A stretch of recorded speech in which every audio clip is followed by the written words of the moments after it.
Hello friends, welcome to Jenny Cooks. Friends, இன்னைக்கு இட்லி பொடி எப்படி செய்யறதுன்னு பார்க்கலாம்.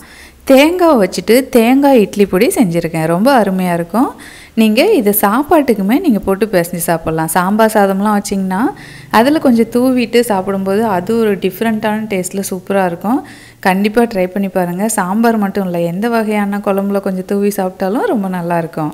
இட்லிக்கும் வச்சு சாப்பிடலாம். இட்லி கூட தேங்காய் எண்ணெய், நெய் அல்லது நல்லெண்ணெய் விட்டு சாப்பிடும்போது அட்டகாசமாக இருக்கும். இட்லி, தோசை, சப்பாத்திக்குமே வச்சு சாப்பிடலாம். வாங்க இந்த இட்லி பொடி எப்படி பண்ணுறதுன்னு பார்க்கலாம். 1 கப் அளவுக்கு துருவின தேங்காய் எடுத்துக்கோங்க. நீங்கள் கொப்பரை தேங்காய் இருந்ததுன்னா கூட எடுத்துக்கலாம். அது வந்து ரொம்ப நாள் ஸ்டோர் பண்ணி வைக்கலாம், ஏன்னா ஈரப்பதம் இல்லாமல் இருக்கும். இப்போது இது நல்லா கோல்டன் ப்ரௌன் வர வரைக்கும் நல்லா பொறுமையாக லோ ஹீட்டில் நல்லா வறுத்து எடுத்துக்கோங்க. கூடவே ஒரு 7-8 பூண்டு வந்து நல்லா தட்டி தோலோடவே சேர்த்துக்கோங்க.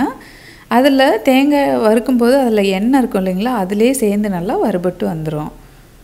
போதும், இந்த அளவுக்கு பூண்டு வறுபட்டால் போதும். நல்லா ஆற வச்சுக்கோங்க அகலமான பாத்திரத்தில் கொட்டி. அதே பாத்திரத்திலே நல்லா கருவேப்பிலை கொஞ்சம் தாராளமாகவே போட்டுக்கோங்க. ஒரு 2 கை அளவுக்கு கருவேப்பிலை நல்லா ஃப்ரெஷ்ஷாக வாங்கி அலசிட்டு தண்ணிலாம் தொடச்சி போட்டுக்கோங்க. போட்டுட்டு இதையும் வந்து லோ ஹீட்லேயே, அதாவது மீடியம் ஃப்ளேம்லேயே வச்சுட்டு, அதாவது பாத்திரம் கொஞ்சம் நல்லா அடிகனமான பாத்திரம், அதாவது இரும்பு பாத்திரம் இருந்தால் கூட நீங்கள் எடுத்துக்கலாம்.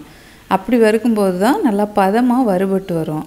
கூடவே 5-6 வரமிளகாய் சேர்த்துட்டு, வரமிளகாய் நிறம் மாறணும், உள்ளேயும் வறுபடணும், மேலேயும் வறுபடணும். அப்போ வந்து லோ ஹீட்டில் தான் கண்டிப்பாக வறுக்கணும்.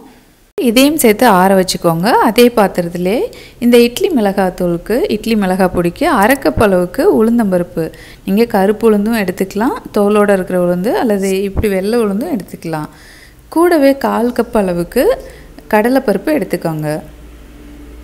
உளுந்தோட அளவு 100 கிராம், கடலைப்பருப்பு வந்து ஒரு 25 கிராம் இருக்கும். இதெல்லாம் சேர்த்துட்டு பொன்னிறமாக லோ ஃப்ளேமில் நல்லா வறுத்து எடுத்துக்கணும். வறுத்ததுக்கு அப்புறமா 1/4 கப் அளவுக்கு கருப்பு எள்ளு சேர்த்துருக்கேன். கருப்பு எள்ளு, வெள்ளை எள்ளு எது வேணாலும் சேர்க்கலாம். அது நல்லா படபடன்னு பொரிஞ்சோடனே 1 டீஸ்பூன் கல்லுப்பு, கல்லுப்பில் ஈரப்பதம் இருக்கும், அதுவும் இது கூடயே சேர்த்து வறுபடும் போது நல்லாயிருக்கும். நீங்கள் பெருங்காயத்தூள் கூட பெருங்காயம் இதிலே போட்டு நல்லா வறுத்துக்கங்க. நான் ஏற்கனவே வறுத்து அரைச்சி வச்சுருக்கேன், அதனால் சேர்க்கல. இப்போ நல்லா ஆற வச்சுக்கலாம். பெருங்காயம் வந்து அரைக்கும் போது நான் சேர்த்துக்கிறேன். இப்போ சுத்தமாக ஆறணும், கொஞ்சம் கூட அந்த சூடே இருக்கக்கூடாது. அந்தளவுக்கு நல்லா ஆற வச்சுட்டு மிக்சியில் போட்டு 1 பாகமோ 2 பாகமோ பிரித்து இந்த மாதிரி நல்லா அரைச்சி எடுத்துக்கோங்க. கூடவே நான் ஏற்கனவே கட்டி பெருங்காயம் சூடு பண்ணி பொடி பண்ணி வச்சுருக்கேன்.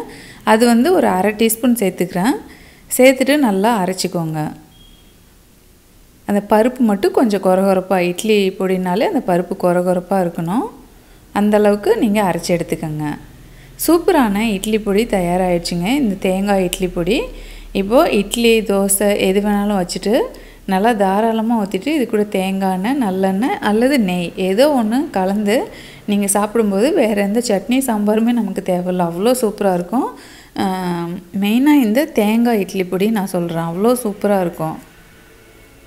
இப்போ கடையில் வாங்கும்போது பார்த்திங்கன்னா அது கலராக அப்படியே பார்க்க அட்ராக்டிவாக இருக்கும், அதெல்லாம் வந்து அவ்வளோ டேஸ்ட்டு கொடுக்காது. இதை நீங்கள் ட்ரை பண்ணுங்கள், அருமையாக இருக்கும்.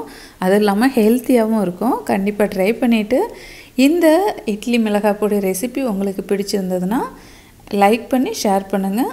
தேங்க்யூ.